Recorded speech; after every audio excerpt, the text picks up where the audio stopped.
விருச்சிகத்துக்கு குழந்தை இல்லாதவங்களுக்கு குழந்தை கிடைக்கும். 5ல் சனி இருக்க போறாரு. இன்னொன்னு அதே குழந்தைகளால மனக்கசப்பை சந்திக்க போறவங்க விருச்சிக ராசி பெற்றோர்கள். குழந்தை வந்து எனக்கு பிடிக்காத இனம், மதத்துல வந்து லவ் பண்றாங்க, அவங்கள தான் திருமணம் பண்ணிக்க போறேன்னு நிக்கிறாங்க அப்படின்னு சொல்லிட்டு குழந்தைகளால் மனக்கசப்பை சந்திக்க போறவங்க விருச்சிக ராசி. ஷேர் மார்க்கெட்ல ரொம்ப இன்வெஸ்ட்மெண்ட் பண்ண வேணாம். ஷேர் மார்க்கெட்ல பண்ணீங்கன்னா லாங் டேர்ம் இன்வெஸ்ட்மெண்டா பண்ணும். இப்போ வந்து கேளிக்கை மற்ற ஆடம்பர செலவுக்காக காசு வந்து வீணா போயிடும். ஏன்னா 7-11 பாக்குறாரு. அப்படி இருக்கும்போது 7ங்கிறதும் நம்மளுடைய சந்தோஷம், 11ங்கிறதும் நம்மளுடைய சந்தோஷம் தான். நம்மளுடைய சந்தோஷங்களுக்காக அதிகமா செலவு பண்ண தூண்டுவாங்க. சரிங்களா? இந்த ஜேசிபி ஆப்ரேட்டர், அழுக்கு வாகனங்கள் வச்சிருக்கவங்களுக்குலாம் இந்த டைம் விருச்சிக ராசிக்காரங்களுக்கு நல்ல ஒரு ப்ராஃபிட்டபிள் உண்டு. தூய்மை, ஒரு மேன் பவர் ஏஜென்சி வச்சிருக்கேன், கிளீனிங் ஏஜென்சி வச்சிருக்கேன் அப்படிங்கிறவங்களுக்குலாம் விருச்சிக ராசிக்கு நல்ல ஒரு இது உண்டு. உயிரினங்கள்டேருந்து கொஞ்சம் தள்ளி இருக்கணும். உயிரினம்னா நாய்க்கடி, விஷக்கடி, தேல்கடி, பூரான் கடி. விருச்சிகம், தனுசு 2 பேருமே தள்ளி இருக்கணும் உயிரினங்கள்ட்ட இருந்து. ஏதாவது ஒரு கடி.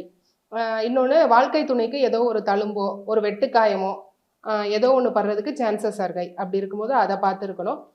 ஒரு ஃப்ரெண்டை நம்பி, ஒரே ஒரு ஃப்ரெண்டை நம்பி நான் எல்லா உண்மையும் சொல்லியிருக்கேன் அப்படின்னு சொன்னால் இனிமே அந்த ஃப்ரெண்டு கிட்ட கொஞ்சம் ஜாக்கிரதையாக இருக்கணும். ஃப்ரெண்ட்ஸ் கிட்ட வந்து நம்மளுடைய சீக்ரெட்ஸ் எதுவும் சொல்லக்கூடாது இந்த 2.5 வருட காலங்களில். வேலையிலும் கவனம் தேவை. 2ல் விழுகுது. வேலையில் கவனம் தேவை. வாக்கு வந்து நம்ம பேசும்போது பார்த்து பேசணும். 2ங்கிறது வாக்குஸ்தானம். அப்படி இருக்கும்போது பேச்சை ரொம்ப பார்த்து பேசணும். நல்லதே பேசணும். நம்ம நல்லது சொன்னாலும் அது கெட்டதாக போயிடும் விருச்சிக ராசிக்கு. சரிங்களா? பொதுவாக விருச்சிக ராசி வந்து காடோட செல்ல பிள்ளைங்கன்னு சொல்லலாம். ஏன்னா சுகஸ்தானத்தில் பாக்யாதிபதி உச்சமடைவார். அப்படி இருக்கும்போது அவங்க காடோட செல்ல பிள்ளைங்க. அது ஏன் செல்ல பிள்ளைங்க அப்படின்னா, கொஞ்சம் அவங்களுக்கு பேச தெரியாது. நமக்கு ஒரு 5 பிள்ளை இருந்ததுன்னா அதுல எந்த பிள்ளை கொஞ்சம் வீக்கா இருக்கோ அதுக்கு நம்ம செல்லம் கொடுப்போம் இல்லையா? அது மாதிரிதான் விருச்சிக ராசிக்காரவங்க.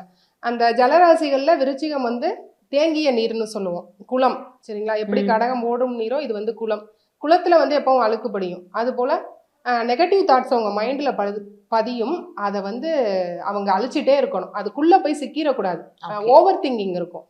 இந்த காலகட்டத்துல ஓவர் திங்கிங் அதிகமா இருக்கும். அது இது அப்படி இப்படின்னு எப்படி பார்த்தாலும் இதுதான் ஹிட்டான ஆஃபர்.